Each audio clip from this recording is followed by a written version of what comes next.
速配弯三通有2种使用方式，一种空管开启之后，2片开启用转的，然后转开了之后，你如果在墙角梁柱墙角施工的时候，发现你没有墙角可以让你顶住它，那个是天花板轻钢架型的，它的四周围都是腾空的。那腾空的时候，有时候你要施力点，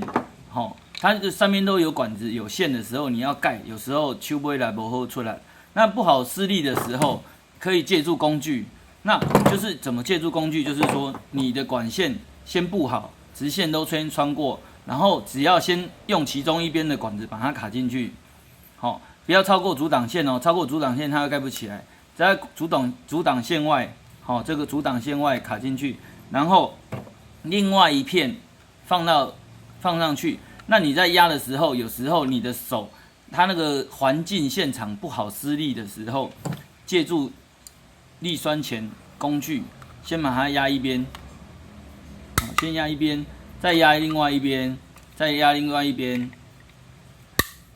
你会听到咔一声，咔一声之后，你注意看它的缝隙，是不是都贴密了？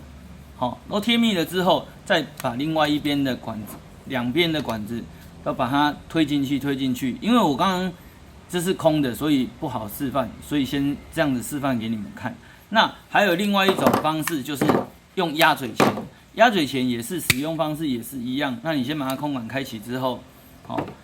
先另外一边先把它卡进去你的管那个阻挡线，那另外一片一样，